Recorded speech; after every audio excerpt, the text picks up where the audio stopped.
Good evening everyone, this is Himanshi and I welcome you all on career will app. Start करेंगे आज का session. सीखेंगे कुछ चीज़ों को। लर्निंग चैप्टर की हमारी चल रही थी प्रैक्टिस, और हम समझेंगे कि लर्निंग चैप्टर को हम कैसे सीख सकते हैं। देखिए एक बार, मतलब लर्निंग चैप्टर हम सीख चुके हैं, प्रैक्टिस कैसे करेंगे, है ना। इस पे हमारी बात है। एक प्रैक्टिस सेशन हमारा हो चुका है, दूसरा ये है, वो पीडीएफ आपको मिल गई होगी, और ये वाली पीडीएफ भी आपको आज ही मिल जाएगी। मैंने शेयर कर दिया, होपफुली मिल जाएगी। तो ये कुछ एक्स्ट्रा क्वेश्चन हैं जो हमें कर लेने चाहिए, जिससे हमारी प्रैक्टिस थोड़ी बेहतर हो जाए। अब लर्निंग चैप्टर आपका खत्म हो जाएगा आज के बाद, और फिर हम चलेंगे नेक्स्ट चैप्टर की तरफ, जिसमें हम बात करेंगे कैसे बच्चे सोचते हैं, how children learn and think and learn. फिर मोटिवेशन की हम बात करेंगे, फिर उसके बाद आपका इंटेलिजेंस है, फिर आपका पर्सनैलिटी है। इस तरीके के चैप्टर्स आपके हैं।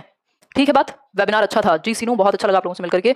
और बिल्कुल बिल्कुल कैटेगरीज ऑफ थियरीज मैंने शायद डिस्कस कर ली थी, शायद नहीं किया तो कर लूंगी। तबियत अभी ठीक है। बाइलिंगुअल नहीं है। 4000 एमसीक्यू वाली जो बुक है वो या तो हिंदी में या तो इंग्लिश में, क्योंकि ऑलरेडी वो 600 पेज की किताब है और एक्सप्लेनेशन भी है उसमें, चैप्टर वाइज अलग अलग सेग्रीगेटेड क्वेश्चन है, तो वो पॉसिबल नहीं है उसको बाइलिंगुअल बनाना।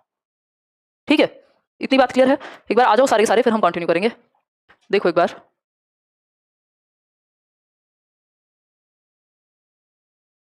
हाँ मैं बिल्कुल बिल्कुल बिल्कुल बिल्कुल समझती हूँ। मैंने कहा देखो, लाइव में ना कुछ चीजें तो हो ही जाती हैं, थोड़ा बहुत डिस्कशन तो हो ही जाता है। लाइव बैच का मतलब ही ये है। मैं समझती हूँ बाद में देखने में दिक्कत होती होगी जब कुछ बातें बीच बीच में होती रहती हैं। तो हालांकि मैं कोशिश करूंगी कि आपकी बातें कम से कम, आपकी बातें मतलब ये जो डिस्कशन है वो कम से कम हो। लास्ट में हम बात करेंगे कमेंट्स की। ठीक है, चलिए क्वेश्चंस पे आते हैं। The following is an example of classical conditioning, यानी कौन सा एक एग्जांपल है क्लासिकल कंडीशनिंग का, यानी शास्त्रीय अनुबंधन का उदाहरण ढूंढना है आपको। 4 ऑप्शंस में से फटाफट से आंसर कीजिए, फिर हम आगे बढ़ेंगे। ठीक है नेहा, मैं आपकी बात समझ गई। नया चैप्टर जल्दी शुरू कर देंगे, कल कर देंगे मोस्ट प्रोबेबली।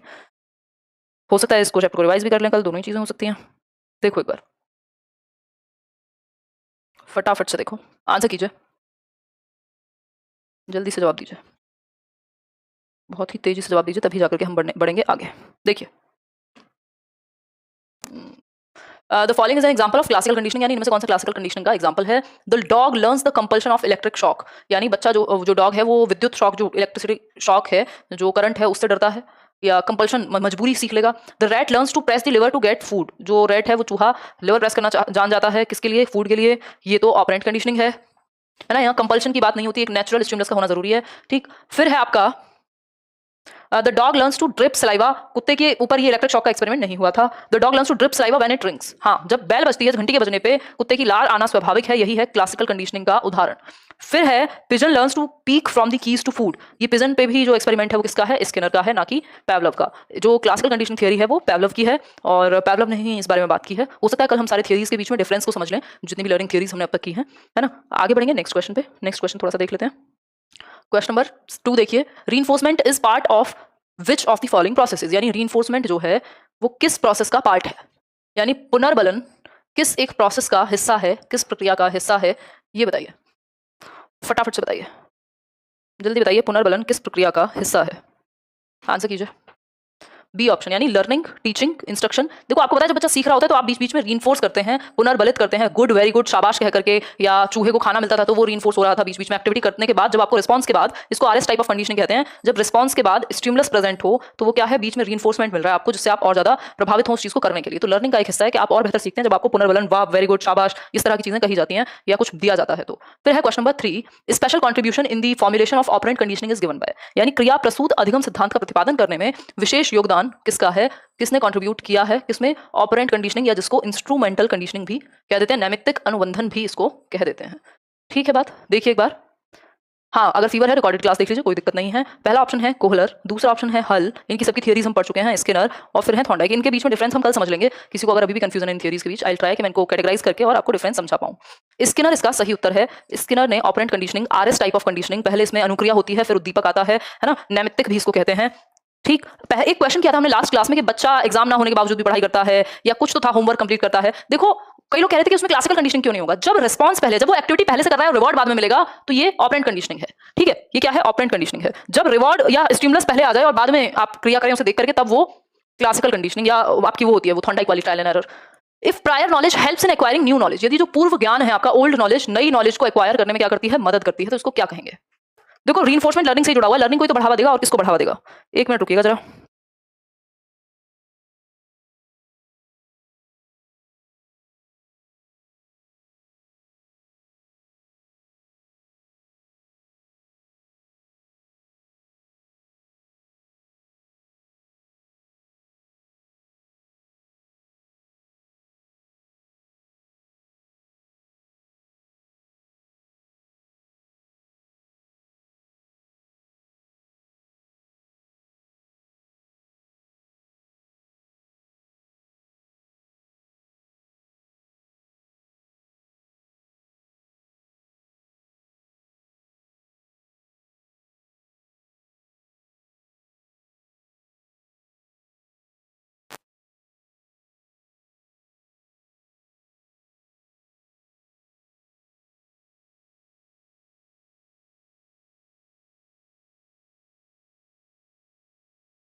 देखिए एक बार, इसका आंसर बिल्कुल सिंपल है, पॉजिटिव ट्रेनिंग ट्रांसफर या पॉजिटिव लर्निंग ट्रांसफर। इसको थॉर्नडाइक ने दिया है, हमें पता है। नेगेटिव ट्रांसफर होता है जब पुराना ज्ञान नए ज्ञान में दिक्कत करे, और इन दोनों का यहाँ पे कोई संबंध नहीं है। जनरलाइजेशन पावलोव की थ्योरी में यूज होता है। एक होता है जीरो ट्रांसफर, जो एक सिचुएशन से दूसरी सिचुएशन में बिल्कुल प्रभाव ना डाले। पॉजिटिव का मतलब क्या है, आपको साइकिल चलानी आती थी, आप स्कूटी सीख रहे हैं, तो आपको हेल्प मिलेगी ये चीज में, ठीक है। आपको साइकिल ने हेल्प की स्कूटी सीखने में, ये है पॉजिटिव ट्रांसफर, ठीक है बात। क्वेश्चन नंबर 5 देखिए एक बार, पढ़ के आंसर करने का प्रयास करिए, फिर हम आगे बढ़ेंगे।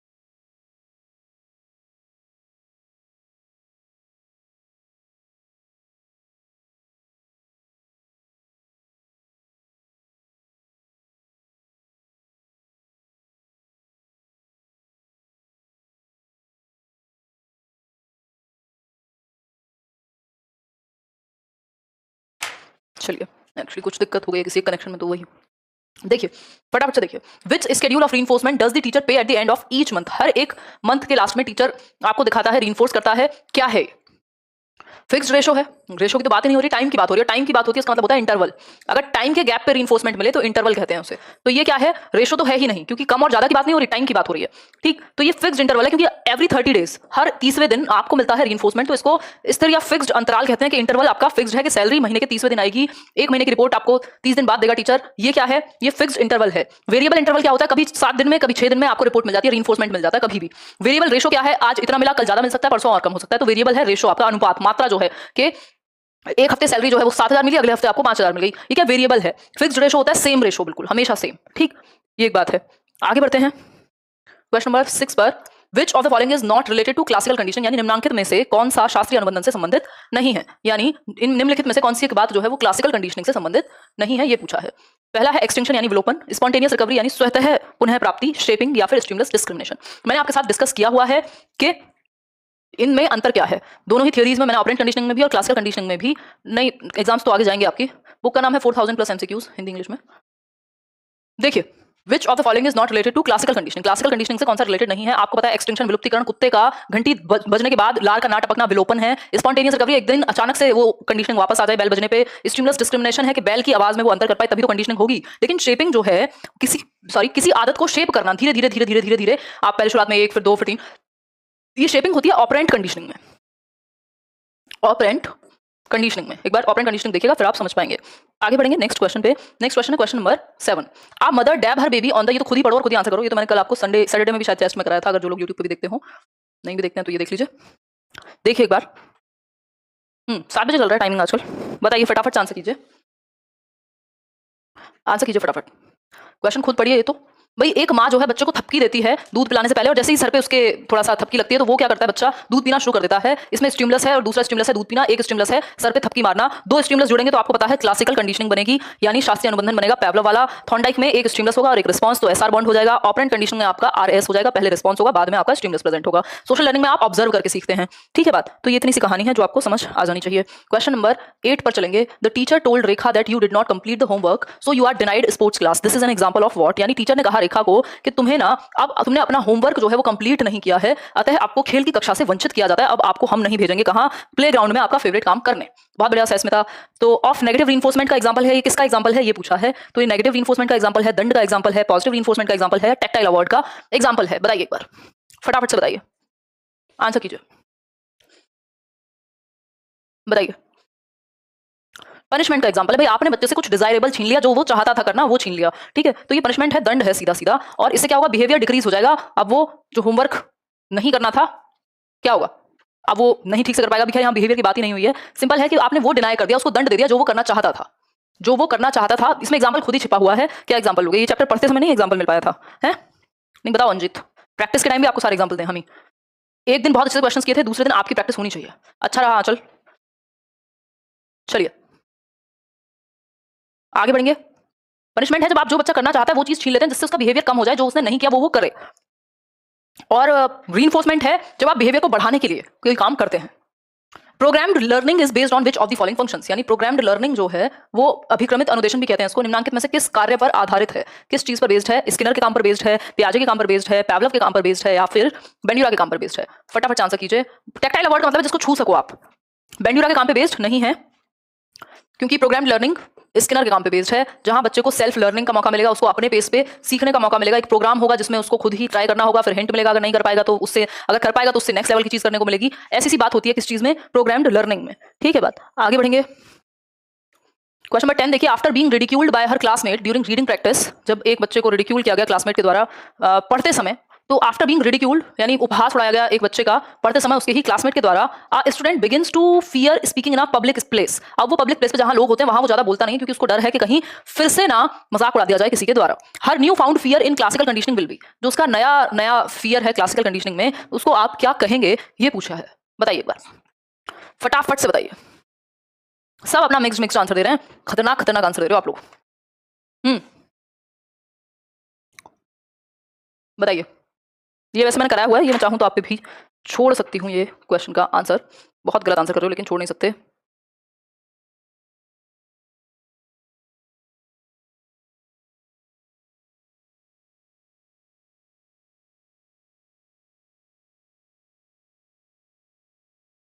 पढ़ लो, दे दो जवाब।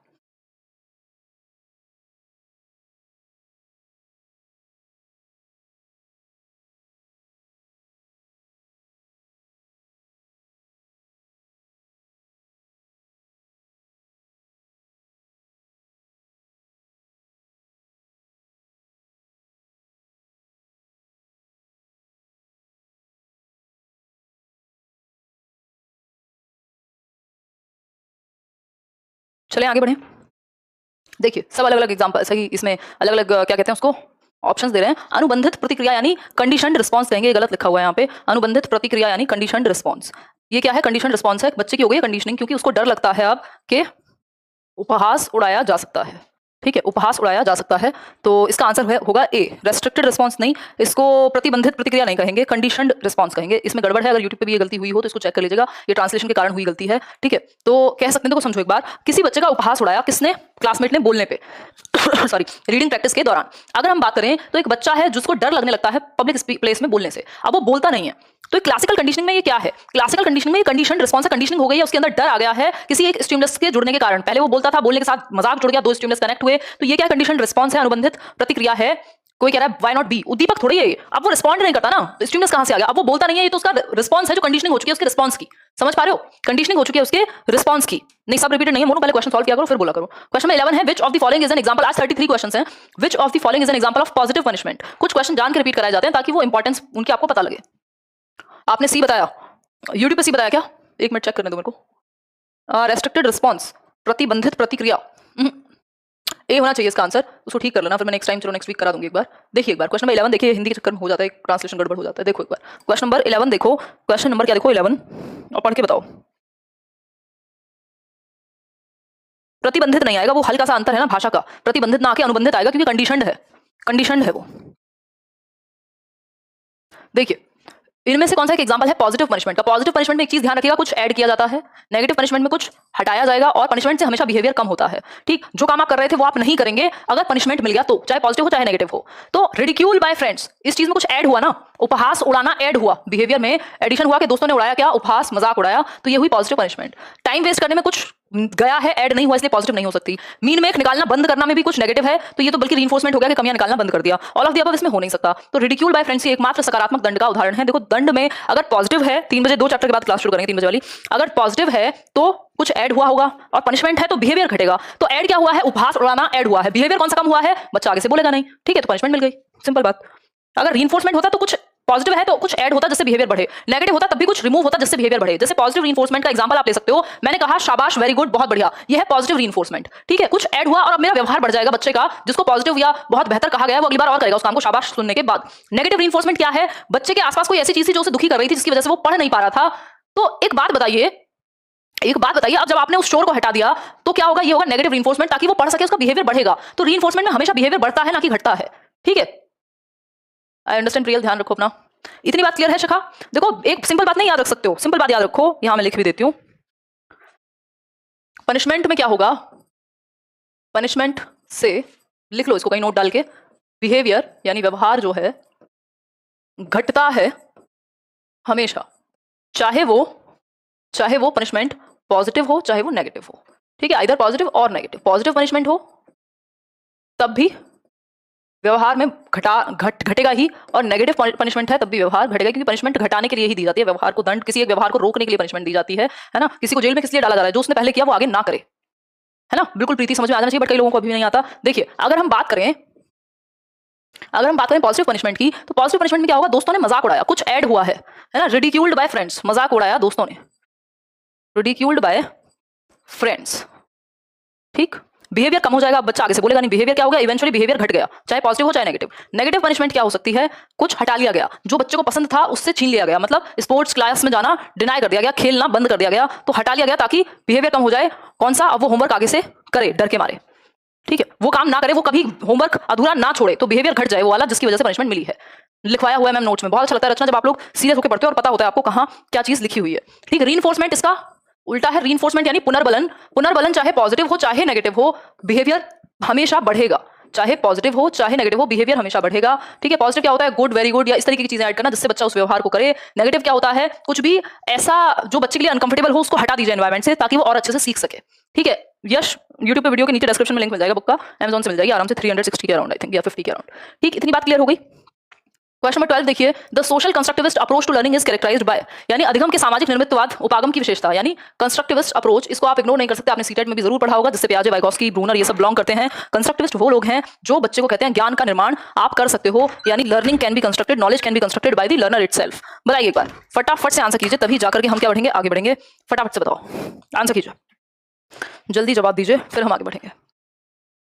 समझ में आ गया? चलिए, बहुत बढ़िया, समझ में आ जाना चाहिए बस। तो कंस्ट्रक्टिविस्ट अप्रोच किस चीज पे फोकस करती है? Cognition of the child for learning. अच्छा, process of information for learning, information की बात ही नहीं है। Emphasize on collaboration with others for learning, ठीक है। एम्फसाइजिंग एक्सपीरियंसेस फॉर लर्निंग, हाँ ये सबसे बेहतर है। कोलैबोरेशन पे भी करेगा, कॉग्निशन पे भी करेगा, लेकिन जो मेन चीज है इसमें वो है कि बच्चा अनुभव लेकर के कंस्ट्रक्ट कर पाए नॉलेज को। तो अनुभव या एक्सपीरियंस करना सबसे इंपॉर्टेंट है इसमें। तो डी ऑप्शन इसका सही उत्तर होगा। देखो, बहुत क्लोज ऑप्शंस दिए हुए हैं कंफ्यूज करने के लिए।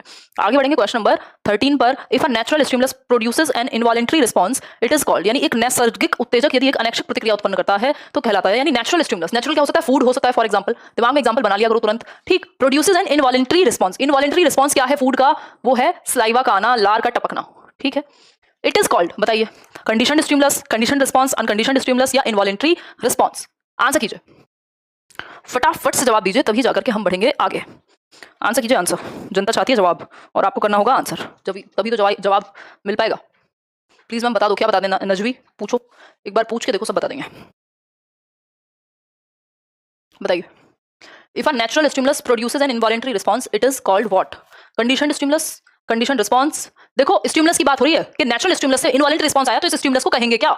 ध्यान से समझ लेना, नहीं तो इसमें गलती हो जाएगी। तो इसको अनकंडीशनड स्टिमुलस कहेंगे। वो तो उसने बता ही दिया कि इनवॉलंटरी है रिस्पॉन्स, लेकिन इस स्टिमुलस को क्या कहोगे जिससे इनवॉलंटरी रिस्पॉन्स आया है? तो इनवॉलंटरी रिस्पॉन्स आया अनकंडीशनड स्टिमुलस से, कि ये जो उद्दीपक है वो अनकंडीशनड है, इसीलिए तो नेचुरल कहते हैं ना अनकंडीशन को। यूसीएस भूल गए क्या? यूसीएस को नेचुरली तो कहते थे, जब मैंने वो कुत्ते वाले एग्जांपल में इतनी बार तो बताया था, है ना। तो आंसर क्या हो गया? सी हो गया। कोई कह रहा है बी। कंडीशन कहां से हो गया? जब नेचुरल स्टिमुलस से इनवॉलंटरी रिस्पॉन्स आया, तो ये तो अभी कंडीशनिंग हुई ही नहीं है। जब खाना देख करके कुत्ते के मुंह से लार का आना, इसका मतलब खाना क्या है? नेचुरल स्टिमुलस है, वो एक अनकंडीशनड स्टिमुलस है, अभी कंडीशनिंग नहीं हुई। ठीक है बात, आगे बढ़ेंगे नेक्स्ट क्वेश्चन पे। क्वेश्चन नंबर देखिए 14, विच of the following is the first step in the conditioning process, यानी कंडीशनिंग प्रक्रिया में, अनुबंधन की प्रक्रिया में प्रथम सोपान निम्नांकित में से कौन सा है?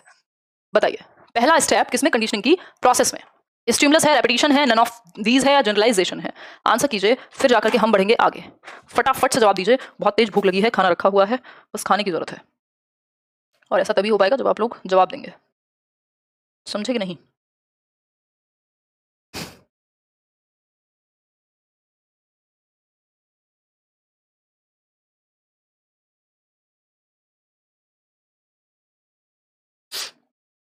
इतनी बात क्लियर है हम सभी को?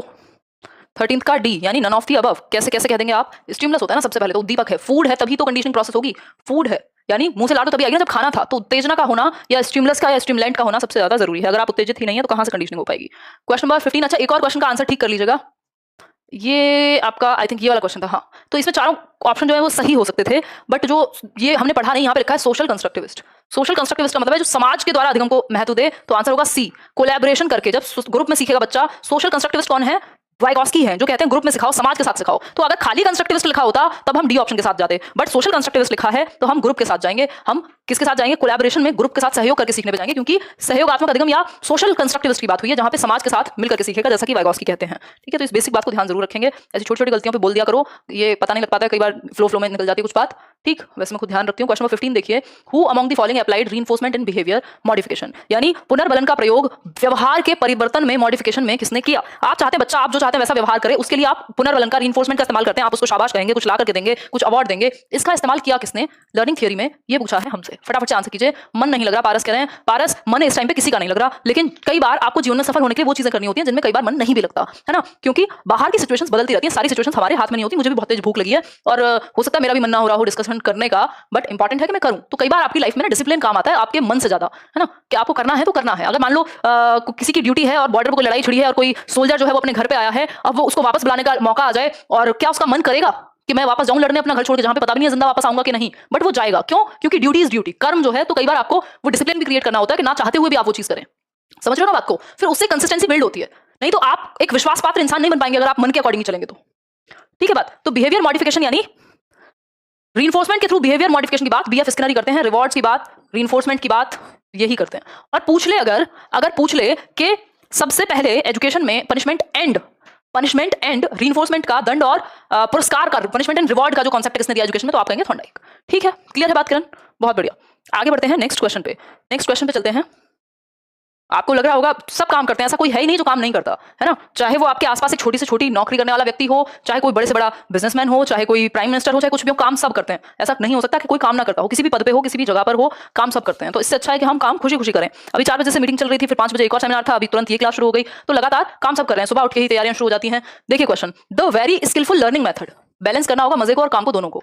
The very skillful learning method on which Bandura and Walter emphasized, Bandura और एक और व्यक्ति हैं जो सहयोगी हैं इनकी थियरी में, बेंड्यूरा एंड वॉल्टर। बताइए किस लर्निंग मेथड पर इन्होंने फोकस किया, बेंड्यूरा और वॉल्टर ने? बताइए।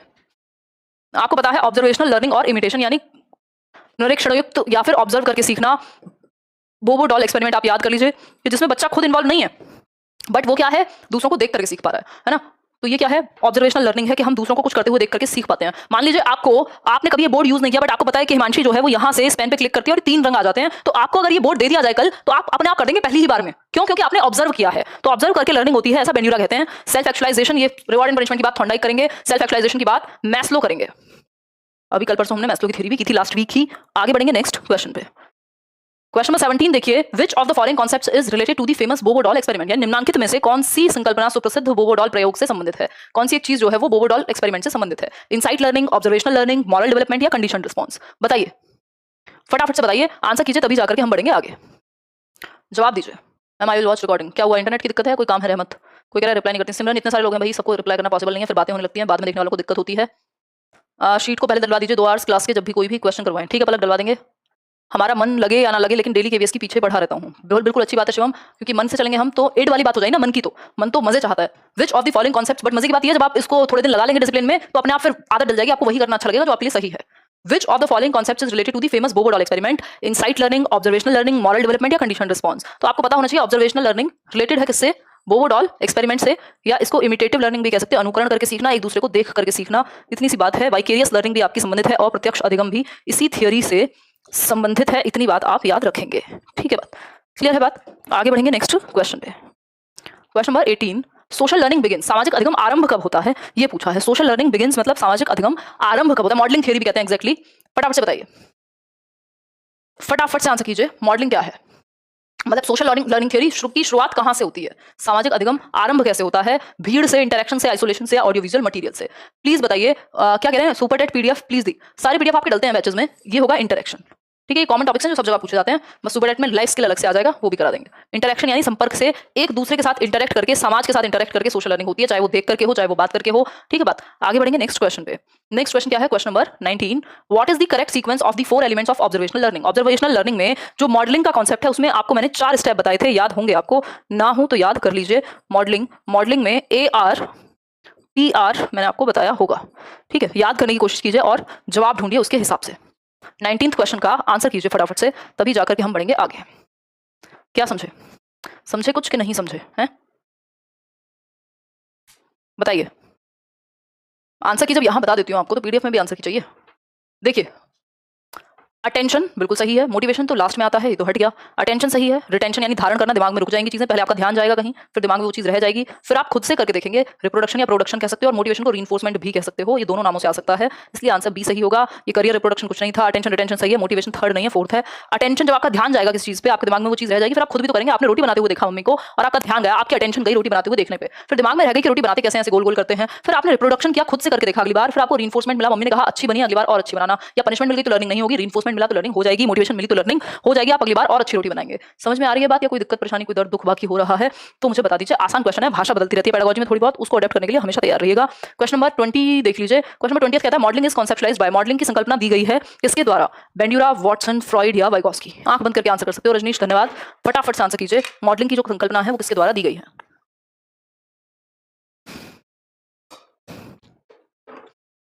कोई पूछा है लास्ट आर फॉर, ARPR में आर फॉर रीइंफोर्समेंट, जिसको मोटिवेशन भी कहा जा सकता है, इसका दूसरा नाम भी तो हो सकता है ना, रीइंफोर्समेंट, जिसको मोटिवेशन भी कह सकते हो। पिछले क्वेश्चन का आंसर बता रही हूँ, ठीक।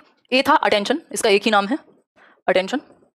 AR दूसरा था रिटेंशन, दिमाग में ठहरना, धारण करना। फिर तीसरा था P, जिसको प्रोडक्शन या रिप्रोडक्शन भी कह देते हैं, प्रोडक्शन या रिप्रोडक्शन दोनों कह सकते हैं, तो इसको लेके कंफ्यूज मत होइएगा, दो दो नाम एक चीज के हो सकते हैं, ठीक है बात। ये 4 स्टेप होते हैं किसके? मॉडलिंग के।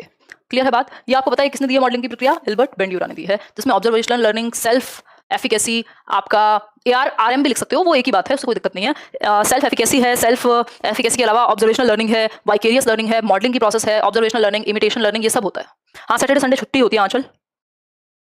आगे बढ़ते हैं क्वेश्चन नंबर 21 पर। Kohler wanted to prove that learning, यानी कोहलर यह सिद्ध करना चाहता था कि सीखना जो है वो कैसे वर्क करता है। Kohler wanted to prove that learning, Kohler यह सिद्ध करना चाहता था कि सीखना कैसे वर्क करता है। हाँ, इस बार फ्राइडे ऑफ था, पता नहीं कुछ सीरियस हो गया था। हाँ, एक फ्रेंड की अचानक तबियत खराब हो गई थी और मुझे दवाइयां देने और ऑक्सीमीटर और पता नहीं क्या क्या देने जाना पड़ा था मजबूरी में, क्योंकि उसको अगले दिन अपने घर निकलना था, तो इसलिए छुट्टी आपकी फ्राइडे को कर दी गई थी, मैं समझती हूँ। देखिए, कोहलर क्या प्रूव करना चाहता था? कोहलर अपनी थ्योरी इनसाइटफुल लर्निंग, जिसमें उसने सुल्तान नाम के चिंपैंजी पे प्रयोग किया, क्या सिद्ध करना चाहता था वो अपनी थ्योरी से? पहला ऑप्शन है there is a situation in which the person is superior to the animal, एक ऐसी स्थिति है जिसमें व्यक्ति पशु से श्रेष्ठ है। ऐसी तो कोई बात नहीं हुई कि पशु श्रेष्ठ है कि व्यक्ति श्रेष्ठ है, पूरी थ्योरी में हमने ऐसा कुछ भी नहीं पढ़ा। Is an autonomous random verb, स्वायत्त यादृच्छिक क्रिया है। यहाँ तो ये बात ही नहीं हो रही थी रैंडम एक्शन की और इसकी उसकी, ये तो ट्रायल एंड एरर में होती है। कॉग्निटिव फंक्शन यानी संज्ञान से संबंधित प्रक्रिया है, सीखना एक दिमाग से संबंधित प्रक्रिया है, और जिनकी हायर वैल्यू है दिमाग की, जिनकी मेंटल एबिलिटीज अच्छी हैं, जिनका दिमाग ठीक है, वो दिमाग से सीखते हैं, दिमाग का प्रयोग करते हैं। इनसाइटफुल लर्निंग में तभी तो इनसाइट आता है जब आप कॉग्निशन का अपने संज्ञान का, संज्ञान में क्या होता है? आपका सोचना, समझना, चीजों को तर्क करना, विचार करना, ये सारी चीजें आपके संज्ञान में ही आती हैं। The manifestation of different parts of the situation, देखो ये भी कह सकते हो कि परिस्थिति के विभिन्न अंगों का प्रत्यक्षीकरण करना, ये बात बिल्कुल भी गलत नहीं है, but better option is C option, कि वो संज्ञानात्मक कार्य है, संकार्य है, जो लर्निंग है, ये कहना चाहता था। सिर्फ ये नहीं है कि आपने मैनिफेस्ट कैसे कर लिया, अलग अलग सिचुएशन को परसीव कैसे करते हैं, ये तो है, लेकिन परसेप्शन के बाद आपको उसका एक सॉल्यूशन, एक उसका कंप्लीट सॉल्यूशन, एक होल में उसको बदलाव लाना होगा, ठीक। तो इसलिए हम कह सकते हैं कि कॉग्निटिव फंक्शन इज लर्निंग, मतलब दिमाग का इस्तेमाल होता है, इंसाइटफुल लर्निंग है, ये प्रूव करना चाहता था कोहलर। ये नहीं कि बार बार ट्राई करते रहो, एरर करते रहो, वो कहना चाहता था कि दिमाग का इस्तेमाल होगा। क्लियर है बात? रैंडम नहीं हो सकता, देखो रैंडम नहीं हो सकता, थोड़ा बहुत रैंडमनेस शुरुआत में जरूरत पड़ेगी, रैंडम होगा तो फिर वो ट्रायल एंड एरर हो जाएगा। बहुत बढ़िया Priyanka. I see rock star if I can do that और नॉट, है ना। चलिए फिर आगे बढ़ते हैं। कॉग्निटिव फंक्शन इज, नेक्स्ट पे चलेंगे question number 22। The concept of life space is a part of, यानी लाइफ स्पेस या जीवन दायरा, जीवन क्षेत्र की संकल्पना जो है वो किस थियरी का एक हिस्सा है? क्लासिकल कंडीशनिंग, वर्ब अग्रीमेंट, या फिर आपका इनसाइट लर्निंग, या फिर लेविन्स फील्ड थ्योरी। ये भी हम कर चुके हैं, आपको याद होना चाहिए, अगर नहीं है तो आपको याद करने की आवश्यकता है, ठीक है बात। इतनी बात सभी को क्लियर है?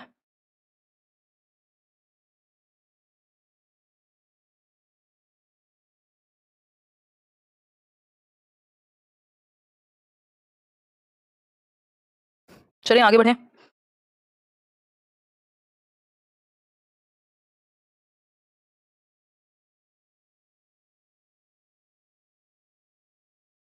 चलें, देखिए अगर हम बात करें तो ये बात हुई है the concept of life space is a part of Lewin's field theory.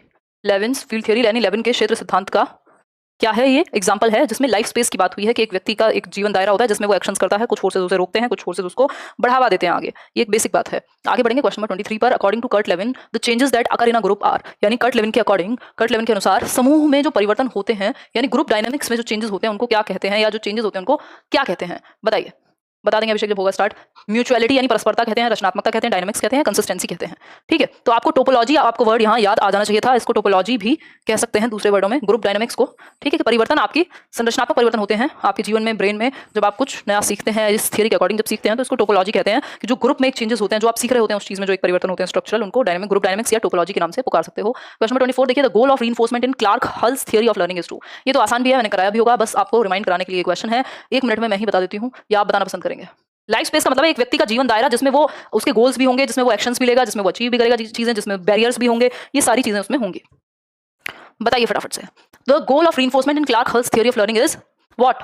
Decrease of need. जैसे ही नीड की कमी होगी, ड्राइव कम हो जाएगी अपने आप। ठीक, तो ड्राइव कम हो जाएगी कब? जब आपकी नीड की कमी होगी। जब आपकी नीड फुलफिल हो जाएगी तो ड्राइव अपने आप कमी हो जाएगी। तो आवश्यकता का जो हनन है वो जरूरी है, बजाय कि ड्राइव के कम करने पे। नेक्स्ट है, which of the following is not another name for the reinforcement principle of हल। हल की थ्योरी का कौन सा एक दूसरा नाम नहीं है? बहुत अच्छा क्वेश्चन, ध्यान से आंसर कीजिएगा, इसमें गलतियां बहुत होने वाली हैं आप लोगों से।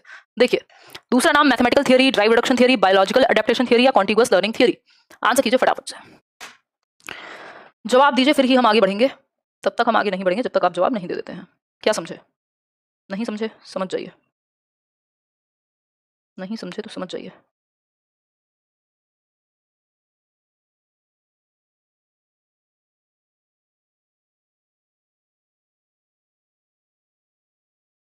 ठीक है,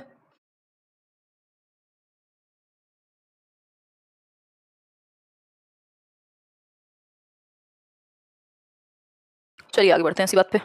25 का डी बिल्कुल सही बात है, इसको मैथमेटिकल थ्योरी भी कहते हैं क्योंकि इसमें फॉर्मूला है, मैंने आपको बताया भी था। ड्राइव रिडक्शन थ्योरी भी कहते हैं, बायोलॉजिकल अडेप्टेशन थ्योरी इसको कहते हैं, बट कॉन्टिगुअस लर्निंग नहीं कहेंगे। तो डी ऑप्शन को छोड़ के बाकी सारे सही हैं। ठीक है, अगर आपने हल की थ्योरी पढ़ी है तो ये आपको पता होना चाहिए। Only for you my seated clear, बहुत बढ़िया जी। Kohler is related to which of the following, यानी कोहलर जो है वो निम्नलिखित में से किससे संबंधित है? बताइए एक बार, कोहलर किससे संबंधित है? थ्योरी ऑफ मोटिवेशन से, अभिप्रेरणा से, प्रिंसिपल ऑफ डेवलपमेंट से, पर्सनालिटी से, या लर्निंग की थ्योरी है कोहलर की? बताइए कोहलर की थ्योरी है किस चीज की? जल्दी से बताइए, तभी जाकर। कॉन्टिगुअस लर्निंग तो उन्होंने दिया था ना, एडवर्ड रे गुथरी ने। मैंने आपको क्वेश्चन कराया, वो थ्योरी कराई भी थी, जो आपका एडवर्ड रे गुथरी की थ्योरी है। भूल जाते हो उतनी जल्दी, रिवाइज नहीं करते या पढ़ते ही नहीं हो हैं।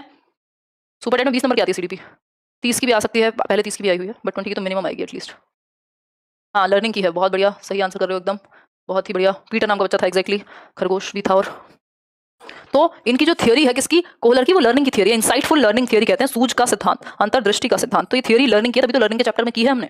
फिर है question number 27, this rule which is not part of the Gestalt approach to learning is, यानी वह नियम जो अधिगम के गेस्टाल्ट दृष्टिकोण का भाग नहीं है। नॉट पार्ट, गेस्टाल्टवाद के हमने कुछ रूल पढ़े थे, अगर आपको याद आ रहे हो तो, law of similarity, proximity, closure, सब पढ़े हैं, बट कौन सा नहीं पढ़ा है? नॉट लिखा हुआ है, नॉट अ पार्ट, जो दृष्टिकोण का, गेस्टाल्ट दृष्टिकोण का हिस्सा नहीं है, वो पूछा है। तो हम कह सकते हैं लॉ ऑफ यूज जो है वो नहीं है, क्योंकि इसको दिया है थॉर्नडाइक ने लॉ ऑफ प्रैक्टिस के तहत। ठीक है बात? ठीक है कि नहीं है? ठीक है एकदम ठीक। बाकी सारे गेस्टाल्टवाद के ही हैं कि सिमिलर दिखती हैं दो चीजें तो प्रॉक्सिमिटी आसपास होती हैं, तो क्लोजर अंत की बात होती है। Who has propose the concept of insight, सूझ या अंतर्दृष्टि का सिद्धांत जो है वो किसने दिया? तो कई बार ऑप्शंस चेंज मिल सकते हैं, जैसा कि इस क्वेश्चन में है, और इसीलिए मैंने आपके सामने ये क्वेश्चन को पेश किया है कि आप देख करके बता पाएं, कि रटे रटाए जवाब ना दें, इसमें ये देख करके बताएं कि इसका आंसर क्या होगा। तो who has proposed the concept of insight, तो आप बता सकते हैं थॉर्नडाइक, गेस्टाल्ट साइकोलॉजिस्ट, हेगार्टी या स्किनर। तो आपको पता है गेस्टाल्ट साइकोलॉजिस्ट ने इसको दिया, और टू बी प्रिसाइज तो कोहलर। इसके अलावा गेस्टाल्ट साइकोलॉजिस्ट कौन से हैं जो फादर हैं इसके गेस्टाल्ट साइकोलॉजी के? वो है वर्टहाइमर। फिर है कोफका, कर्ट लेविन भी गेस्टाल्टवाद से ही जुड़े हुए हैं, बट ये सबसे कम प्रेफरेंस कर्ट लेविन को दी जाएगी, तीनों को ज्यादा दी जाएगी। और अगर इनसाइट थ्योरी का सबसे ज्यादा श्रेय जाएगा वो कोहलर को, और सुल्तान नाम के एक चिंपैंजी पे इन्होंने क्या किया था? प्रयोग किया था। इतनी बात आप सभी समझ सकते हैं, मुझे नहीं लगता कोई दिक्कत आपको होने वाली है इतनी बात समझने में। क्वेश्चन नंबर 29 देखिए, gestalt learning is by, gestalt learning किसके द्वारा होती है? इंट्यूशन के द्वारा, इमिटेशन के द्वारा, रिफ्लेक्टिव थिंकिंग के द्वारा, या एक्सपेक्टेंसी यानी प्रत्याशा के द्वारा? आंसर बहुत तेजी से कर दीजिए, तभी हम आगे बढ़ने वाले हैं।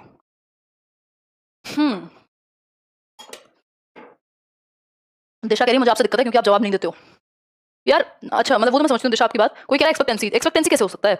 यह है इंट्यूशन से, या इसको इंट्यूटिव भी कह सकते हो कि अंतर्ज्ञान, इंसाइट जिसको हम बोल रहे हैं, कि अचानक से आपके अंदर एक इंट्यूशन, एक आइडिया, एक आहा मोमेंट क्रिएट होता है, और सडन आइडिया आपके दिमाग में आता है, सडन आइडिया अचानक से, क्योंकि दिमाग में आपके चल रही होती हैं चीजें। ठीक है बात, इतनी बात तो क्लियर है। एक्सपेक्टेंसी कहाँ से आ जाएगा? एक्सपेक्टेशन से थोड़ी होती है लर्निंग, इसमें प्रत्याशा से थोड़ी होगी। क्वेश्चन नंबर 30 देखिए, scholars recognizing the importance of insight in achieving the goal were. अब ये अच्छा क्वेश्चन, थोड़ा सा अलग क्वेश्चन है, आउट ऑफ द सिलेबस कह सकते हो। लक्ष्य की प्राप्ति में सूझ के महत्व को मानने वाले विद्वान। अब देख रहे हो यहाँ पे आपके सामने ऑप्शंस अटपटे हैं, स्किनर, ड्रेवर, गैरिसन, मैकडूगल। बताइए कौन सा आंसर हो सकता है और कौन सा नहीं? बताइए फटाफट से आंसर कीजिए। पूजा क्या कह रहे हो भाई? आपकी बात भी पढ़ लेते हैं, तभी हम आगे बढ़ेंगे, है ना? अच्छा अच्छा ले लेंगे पूजा, वो यूनिट घूम करके आ जाएगी आपकी। जैसे 2 यूनिट हैं जो नहीं हुई हैं, जो पेडागोजी स्पेशल सेकंड बैच है, उसमें एक तो है, वाह वाह चल, बहुत बढ़िया, बहुत बढ़िया प्रखर। चलिए आगे बढ़ते हैं। 24 वाला फिर से करा देंगे। Scholars recognizing the importance of insight in achieving the गोल। तो ये थे जेम्स ट्रेवर, जो इनको एक तरीके से सपोर्ट ही किया इनसाइट लर्निंग को, इन्होंने अगेंस्ट नहीं गए इस चीज़ के। इसके ना तो बिहेवियरिस्ट है, वो तो कभी ना माने इनकी बात, और ये लोग अलग अलग चीज़ों पर काम करते हैं, इंस्टिंक्टिव थ्योरी पर काम किया मैकडूगल ने। आगे बढ़ते हैं, क्वेश्चन नंबर 31। ये तो मैंने आपको कराया है, बट ये इंपॉर्टेंट क्वेश्चन है, आपके दिमाग में होना चाहिए, कोशिश करके जवाब दीजिए फटाफट से। स्पेशल 1 कब तक चलेगा बैच? जून के अंत तक शायद खत्म हो जाए, है ना, क्योंकि डिटेल में चल रहे हैं काफ़ी। देखिए फिर बीच में तबीयत खराब नहीं होती, थोड़ा और जल्दी हो जाता। पेपर आपका होगा नहीं कोई जून में, मुझे लगता है। देखिए एक कॉलेज गोइंग गर्ल है जो ऐसे ऐसे कर देती है, फिर ऐसे ऐसे हो जाता है, ये हमें पता होना चाहिए। तो इसको हम कह सकते हैं, क्या कहेंगे, चेन लर्निंग, क्योंकि उसको स्टेप्स बाय स्टेप्स माँ सिखा रही है और वो अगली बार स्टेप्स को फॉलो करते हुए काम कर रही है, इसलिए इसको चेन लर्निंग कहते हैं। हमने गैने का हायरार्की पढ़ी थी, जिसमें 8 टाइप्स ऑफ लर्निंग थे, आपको याद होना चाहिए। मैंने आपको बताया भी था, SSC, V, DC, PP। ठीक, शुरुआत के जो 4 हैं वो व्यवहार से ज़्यादा जुड़े हुए हैं, और जो ऊपर के 4 हैं उनमें दिमाग का इस्तेमाल ज़्यादा है, यानी कॉग्निटिव एस्पेक्ट्स ज़्यादा हैं। ये किसने, अभी तो बेहतर है, मम्मी की तबीयत अभी ठीक है, हामिदा, गैने ने दिया है इसको। गैने की हायरार्की है सीखने की, रॉबर्ट एम गैने, रॉबर्ट मिल गैने कहते हैं उनको। इतनी सी बात है, होपफुली आपको क्लियर हो गई होगी। क्वेश्चन 32 देखिए, क्वेश्चन 32 है, whatever new work we do we assimilate it, it is related to what. यानी हम जो भी नया करते हैं उसे आत्मसात कर लेते हैं, यह संबंधित है किससे? जो भी नया करते हैं। देखो कई लोगों को ना लॉ ऑफ एसिमुलेशन और लॉ ऑफ, एक और लॉ होता है, कौन सा वो, मैं एसोसिएटिव शिफ्टिंग में कंफ्यूजन होती है। तो इस क्वेश्चन से आपको बिल्कुल क्लियर हो जाएगा कि लॉ, जब आप नया करते हैं कुछ और उसको आत्मसात कर लेते हैं, तो ये है लॉ ऑफ एसिमुलेशन। जब आप पुरानी सिचुएशन में सीखी गई चीज को उसी तरह की सिचुएशन में वैसा ही शिफ्ट कर देते हैं, तो उसको एसोसिएटिव शिफ्टिंग कहते हैं। तो इन दोनों में ये अंतर है, ठीक है बात। आगे बढ़ेंगे नेक्स्ट क्वेश्चन पे, जो कि आज का शायद लास्ट क्वेश्चन होगा। Raju was afraid of the rabbit, ये मैंने आपको रिमाइंड कराने के लिए आपके नोट्स में होना चाहिए ये क्वेश्चन। फटाफट से आंसर कर दीजिए और जवाब दीजिए, करिए आंसर, जल्दी आंसर कीजिए। यूपीटेट और इन सब का जो नॉर्मल बैचेस है ना, रीट वगैरह के, वो तो जल्दी खत्म हो जाएंगे, अगले 1 महीने में, हो सकता है मई में ही खत्म हो जाए, या फिर हाँ ये तो हो जाएंगे, उनमें ज़्यादा चैप्टर्स रहते ही नहीं है, अब ज़्यादा चैप्टर्स नहीं रहते हैं आपका। बट हो सकता है कि वो जून तक भी चल जाए, क्योंकि उनकी क्लासेस मैं कम कर दूंगी, जब अलग हो जाएंगे तो 2-2 क्लासेस होंगी वीक में। जून तक तो आप सारे बैच खत्म ही मान लीजिए। इसको क्या कहेंगे, कॉन्टिगुअस लर्निंग कहेंगे, कि खरगोश को धीरे धीरे पास लाया गया और वो सिंगल टाइम में फिर सीख जाएगा, यानी समीपता का सिद्धांत है। आउट ऑफ 33 आपके कितने ठीक हुए, ये आप बता दीजिएगा कमेंट सेक्शन में। इतनी बात सभी को क्लियर है? कोई दुख दर्द परेशानी यहाँ तक किसी को हो, किसी क्वेश्चन में कंफ्यूजन हो, तो अभी पूछ लो, ताकि बात हम आज के लिए समाप्त कर सकें। रिवाइज कीजिएगा सारी थियरीज को, कल में एक बार सारी जो भी मेन डिफरेंस है ना इन 3 थियरीज में, स्किनर वाली, पैवलव की और थॉर्नडाइक की, इन 3 थियरीज के मेन डिफरेंस को हम समझेंगे और सारी थियरीज को कैटेगराइज कर लेंगे एक बार कल के सेशन में, ताकि आपकी कंफ्यूजन खत्म हो जाए कि अंतर क्या है इन थियरीज में, और आपको दिक्कत ना हो। कुछ क्वेश्चन आज मैंने रिपीट कराए हैं, इसलिए क्वेश्चन ज्यादा भी हैं, है ना, बाकी ज्यादातर क्वेश्चन आपके नए हैं, ठीक है। नया चैप्टर नहीं, पहले इसी को रिवाइज करेंगे कल, कैटेगरीज ऑफ थ्योरी समझेंगे। आप कुछ क्वेश्चन यस्टरडे के सोनी, वो डालना जरूरी था, क्योंकि क्वेश्चंस इंपॉर्टेंट थे। अब जो लोग यूट्यूब पे नहीं देखते वो तो बैच में देखेंगे ना। 23 सही हुए हैं, 33 में से 33, खतरनाक हो आप तो। 28, 26, बहुत बढ़िया, बहुत बढ़िया। गजब गजब गजब, बहुत ही बढ़िया। चलिए फिर आज के लिए अंत करते हैं आज के सेशन का। कब मिलेंगे? कल मिलेंगे, सेम टाइम सेम जगह, ठीक है। कोई और दिक्कत परेशानी? 25, 20, 31 आउट ऑफ 33, 28 आउट ऑफ 33, इसके अलावा एक प्रॉब्लम पूछिए, 31 आउट ऑफ 33, 20 आउट ऑफ 33, बहुत कम है भाई 20 तो। चलो कोई बात नहीं, खैर नए क्वेश्चंस भी हैं, कुछ आपको दिक्कत भी हो रही होगी समझने में, मैं समझ सकती हूँ। और इतना ही रखते हैं फिर आज के लिए। होपफुली आप सभी बेहतर होंगे और सीखते रहेंगे। कल मिलेंगे, टाटा।